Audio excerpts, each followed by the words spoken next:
ever feel like you want to get a handle on some of those, really big, complicated topics, but you don't want to wade through pages and pages of reports. Yeah, totally. It's like you want the insights without all the, well, the heavy lifting. That's exactly what we're doing today. We're diving deep into this really interesting report, the Abu Dhabi Water and Electricity Company's 2016 Statistical Report. Oh, cool. And this thing, it's packed with data going all the way back to 1999 up to 2016. So almost 2 decades of their electricity and water sectors. Wow. That's a lot of info. It is. And we're going to, try to boil it down to the most fascinating stuff, the things that really jump out. The good stuff. Exactly, the good stuff. So this report, it's got all sorts of data points: electricity, water, the fuels they're using, how much they're producing. They even track their CO2 emissions. It's pretty comprehensive. Sounds like it. Yeah. And since, electricity is such a big deal, particularly in a place like Abu Dhabi, let's start there. One of the things that I found really, really interesting is that they track not only the peak and the minimum electricity use each year, but they actually have the exact dates when those happened. Oh, wow. That's pretty specific. Yeah. So, I mean, just think about that. That's a level of detail that you don't always see.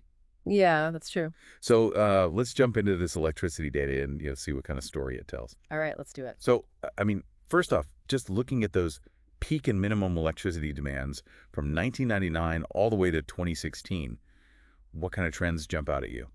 Well, the first thing I noticed is just this huge increase in peak demand over that time. Yeah. And I mean, it makes sense, right? Abu Dhabi, it's grown so much, so many more people, businesses, everything needs more power. Totally. The minimum demand, that went up too, generally. But what's really interesting to me is the relationship between the two. Yeah. Like the ratio of the minimum to the peak. Oh, I see. Yeah, that kind of tells you how consistently electricity was being used. So some years you'd see this like bigger difference between the peak and the minimum, and that might mean that there were more, ups and downs in the demand, probably because of, the seasons. That makes sense. So can we put some actual numbers to this? I mean, like if we compare maybe something close to the beginning, 1999, to something near the end, 2016, what kind of increase in peak demand are we talking about? I think to get the exact figures, we'd have to, dig into the actual tables in the report. But the trend itself is, I mean, it's substantial. It goes way up. And that, I mean, that really underscores the need to keep investing in the electricity infrastructure, Yeah. to make sure they can generate enough power. That's a challenge, all over the world, especially in places that are growing fast. Absolutely. And like I said, they even pinpointed the exact dates of those annual peaks and minimums. I bet, I mean, just guessing here, that the annual peak is probably, right smack in the middle of summer when everybody's cranking the AC. Probably. And I mean, if you track those dates over the years, it'd be interesting to see if there's, a pattern. Like, does it shift at all? Or is it always the same few weeks every year? Yeah. That could tell you something about how people are using electricity, Maybe their habits are changing, or maybe it's pretty consistent. Totally. So we've looked at this kind of long-term view. Now, the report also, it breaks down the demand month by month. Oh, okay. Yeah. And this data is from 2012 to 2016. Right. So we're kind of zooming in a bit. Okay. What do you see when we get into that finer level of detail? Well, I think there you start to see the seasonal rhythm of the demand, Yeah. almost certainly the hottest months, like July, August, you're going to see this big spike. Because of the heat? Yeah, the heat. Everybody's running their air conditioners nonstop. Right. And then, conversely, in the winter, January, February, it's milder, so Yep. you'll probably see a dip in the demand. Makes sense. And, what's really revealing is that the report actually compares like a typical peak month, August, to a typical low month, January, in 2016. Oh, interesting. Yeah, and that difference, that's going to be pretty dramatic. It shows you just how much the seasons, dictate how much electricity we use. Absolutely. And then there's also this breakdown by region. Right. So they compare the monthly peaks to the overall annual peak, but they do it separately for Abu Dhabi, Al Ain, and the Western region. Yeah. So do you see any interesting differences there? Like, do those different regions hit their highest demand at different times? Yeah. Compared to the overall annual peak? It's possible. I mean, you got to think Al Ain, the Western region, they might have different climates than the main Abu Dhabi city center. Right. And different industries, too. Yeah, different industries. Different population densities. So many factors could play a role. Absolutely. So, for example, if one of those regions has a lot of agriculture, their peak electricity use might be more tied to, like, when they need to irrigate their crops, Right. as opposed to just residential air conditioning. Exactly. And the report, it has these ratios that show you if a particular month in a specific region really sticks out compared to that overall annual high. Oh, cool. So that's demand. Yeah. Now, the report also looks at energy consumption. Okay. What's the difference, and what do we see in terms of those trends? So think of it like this. Demand is the rate at which electricity is needed at any given moment. It's like how fast you're driving your car. I see. Energy consumption, though, that's the total amount used over time. It's like the total distance you've driven. Okay, that makes sense. So when you look at the annual energy demand from, again, 1999 to 2016, unsurprisingly, it goes up. Up, up, up. Yeah, up, up, up, just like the peak demand. Right. And if you examine it month by month between 2012 and 2016, you probably see those same seasonal patterns, Yeah. More energy used when it's hot, less when it's cool. Totally. And they also mention this ratio of monthly energy demand to the annual peak energy demand. What's that all about? That ratio basically tells you how much of the total energy used in, say, August stacks up against that highest point of energy use for the entire year. Oh, okay. So if the ratio is higher in certain months, that kind of reinforces which periods are the most energy intensive overall. I get it. It also gives you a sense of how consistent energy use is throughout the year, relative to that one big peak. Yeah. And, I mean, just looking at the overall growth, it seems pretty clear that, things like the population increasing, the economy booming, that's all driving this bigger need for energy. Yeah, definitely. Makes sense. So they need a way to actually make all this electricity. Yeah. What does the report tell us about that? Well, the trend in electricity generation, from 1999 to 2016, that should match the consumption trends pretty closely. Yeah. I mean, they got to keep up, right? They got to keep the lights on? Exactly. They need to produce enough to meet that demand. Yeah. And the report, it breaks down the generation by region. So Abu Dhabi, Al Ain, Western region. That way you can see if any particular region, became a bigger player in the overall electricity output over time. Oh, that's interesting. So maybe they built a bunch of new power plants in one area, then it shifted things? Yeah, exactly. It's possible. And it also looks at generation by specific companies from 1999 to 2016. Right. So were there any companies that, really grew their role, started producing a lot more electricity? Tracking generation by company, that's a smart way to see how the sector is structured, Yeah. who's doing what and how much. You might see one company really ramping up their generation over the years, building new facilities, adopting new technologies, and then their share of the total electricity generated, that would reflect that growth for sure. Speaking of technologies, the report talks about the different types of generators used. Yeah. Things like gas turbines. Right. So what kind of trends did you see there? So this is where you start to see the evolution of the technology, Yeah. The report, it gives you a breakdown of how much energy was generated by each type of generator, and it shows it both in terms of gross gigawatt hours, so the raw amount, and as a percentage of the total generation. Okay.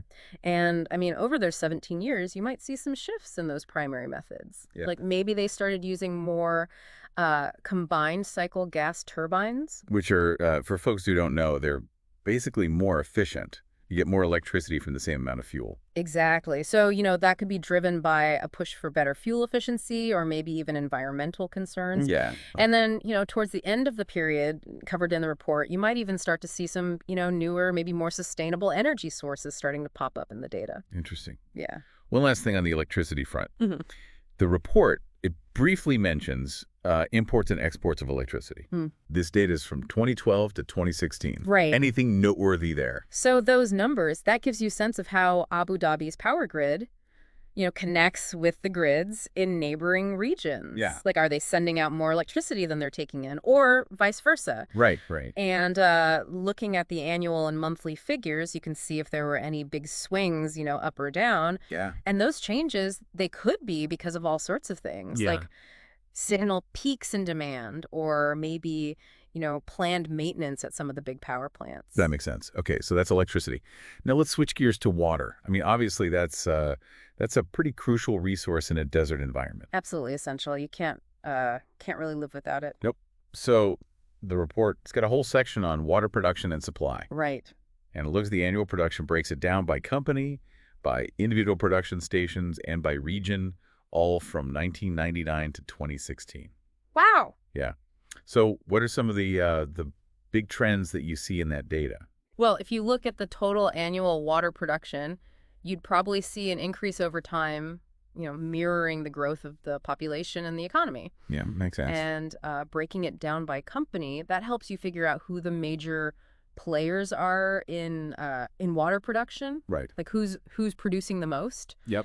And then, looking at production at individual stations, that might show you which facilities are the biggest or, which ones have been expanded a lot. That's really interesting. Yeah. And the regional breakdown, that'll show you if certain areas, maybe they needed more water capacity because demand was growing faster there. Right. The report also mentions the average daily water production by region. Okay.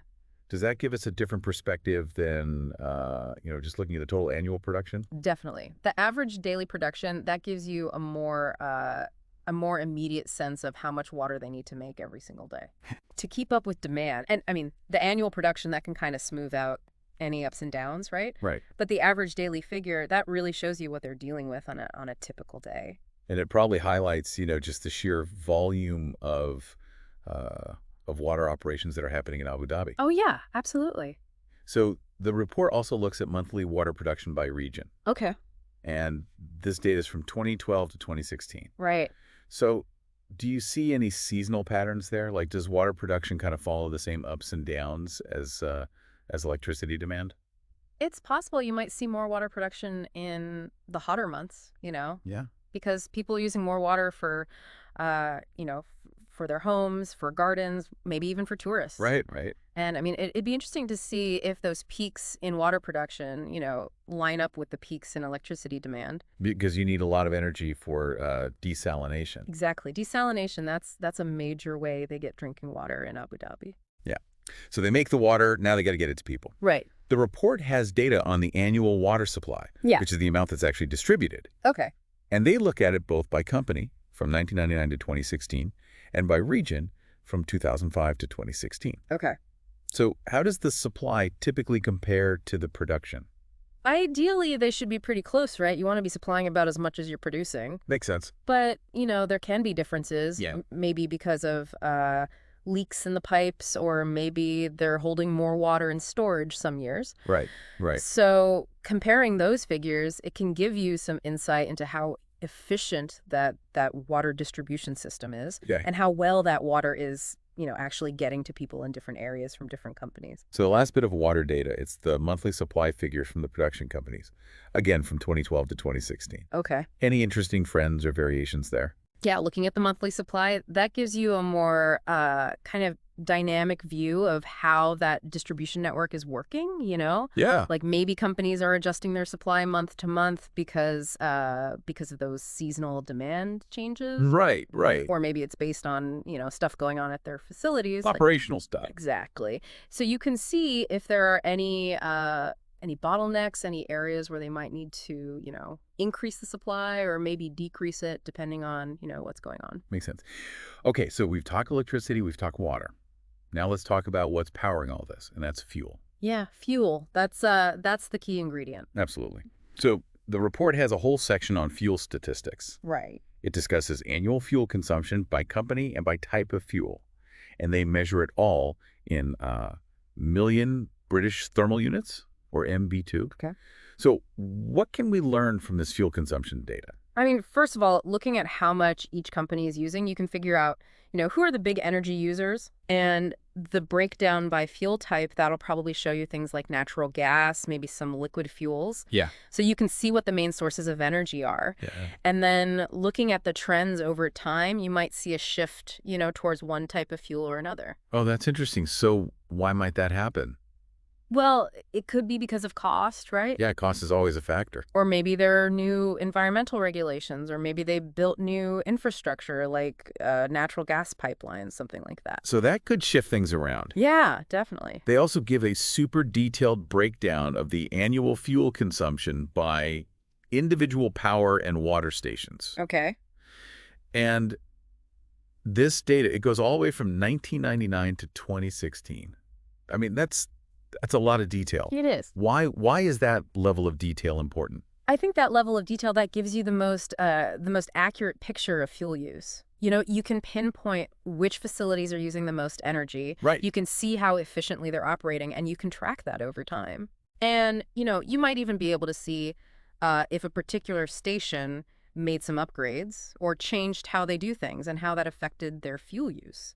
That makes sense. They also give a percentage breakdown of the annual fuel consumption by type. Right. So did that overall mix of fuels change much over those years? That breakdown, that gives you a really clear picture of the overall energy mix. Yeah. And if those percentages shift over time, that's a good indicator that they're changing their fuel sources. So for example, if you see a bigger and bigger percentage of natural gas, that might mean they're relying more and more on gas-fired power plants and desalination technologies. Exactly. That's a good example. So last thing on fuel, they have monthly fuel consumption data, but this time it's broken down by the fuel providers, and this data covers 2007 to 2016. Okay. What does that tell us? Well, that monthly data, that gives you some insight into how the fuel supply chain works. You know, you might see seasonal patterns in the fuel demand, which would, make sense because electricity and water production also have those seasonal swings. Right. And you can see how much each provider is delivering month to month. So we've talked about how much fuel they're using. Yeah. Now, the report also looks at the actual capacity for electricity generation and water desalination. Right. So not just how much they're doing now, but how much they could potentially do. Yeah. And they track the trends in total generation capacity, that's measured in megawatts, and water desalination capacity, which is in million gallons per day. Okay. And they look at this at the end of each year, starting around the year 2000, up to 21/7/2017. Okay. What jumps out at you when you look at this data?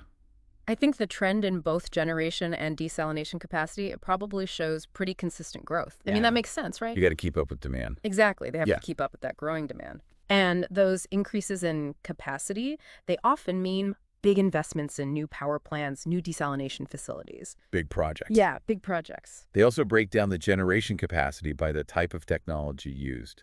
So, things like open cycle gas turbines versus combined cycle plants. Right. Did you see any clear trends there, like a move towards certain technologies? Looking at that breakdown, you can see how the electricity generation infrastructure has evolved over time. Yeah. You might see a shift towards more efficient stuff, like those combined cycle gas turbines, because they get more electricity out of the same amount of fuel Right. compared to the older open cycle turbines. Yeah.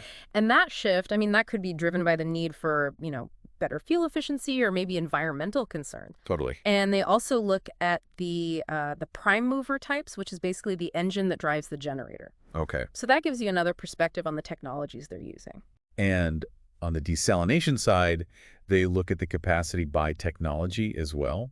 So things like multi-stage flash versus reverse osmosis. Right. What were the main methods they were using, and did you see any changes there? So that breakdown, that shows you the main ways they were producing drinking water. Yep. Multi-stage flash, that was a big one historically. Yeah. But reverse osmosis, that's become more and more important because it uses less energy. Oh, interesting. So is that what the data shows? Yeah, the data probably shows a pretty big increase in reverse osmosis capacity over the years. Okay, so last couple things. The report also covers CO2 emissions and forecasts. Yeah, important stuff. Definitely. So on the emissions, it mentions they calculated the data using a specific methodology, but it doesn't really give us the numbers. Do you think, based on what we've seen, that emissions probably went up during this period? I mean, if they're tracking CO2 emissions, and we know that, electricity generation and fuel consumption both went up, it's pretty safe to assume that emissions probably went up too. That makes sense. But, without the actual figures, it's hard to say for sure. Yeah. And last thing, the forecasts. They have projections for peak electricity and water demand. And since this report is from 2016, what time frame do you think those forecasts probably cover? Well, since the report came out in 2016, the forecasts would logically be for the years after that. I mean, Yeah. those projections are crucial for, planning the infrastructure, Right. making sure they can meet the demand going forward. Yeah. So the time frame might be, several years out, giving them a good roadmap for making decisions. So big picture, this deep dive into the ADWEC report. It's shown us some pretty major trends in Abu Dhabi's electricity and water sectors, right? Definitely. We've seen this, huge growth in demand and production for both electricity and water. Yeah. And it looks like they've been, changing the technologies they're using, shifting the way they're consuming fuel. Absolutely. This report, it's like a time capsule, Yeah, yeah. It shows you how these critical sectors have developed, how they've scaled up to meet the needs of a growing city, and how the technologies have evolved. So given all that, what do you think are the biggest challenges and opportunities for these sectors in the future? Well, that's a great question, I think. I'm obviously going to have to keep up with that growing demand. Right. And they're going to have to do it in in a sustainable way. Yeah, that's a big one. Think about the environmental impact. Absolutely. And, what about the cost? Yeah, keeping costs down is always a challenge. And those new technologies, how quickly can they adopt them and how much will they cost? Lots of factors to consider. Yeah. I mean, this report, it gives us a really good foundation for understanding those challenges and opportunities. It really does. And it makes you think, what other questions does this raise for you? Yeah. I encourage everyone listening to check out the full report. You can find it online at www.adwec.ae. Definitely worth a look. It's a great example of how, these detailed reports can really help you understand the complexities of managing essential services. Yeah, absolutely. It's fascinating stuff. It is. And it's important. It is.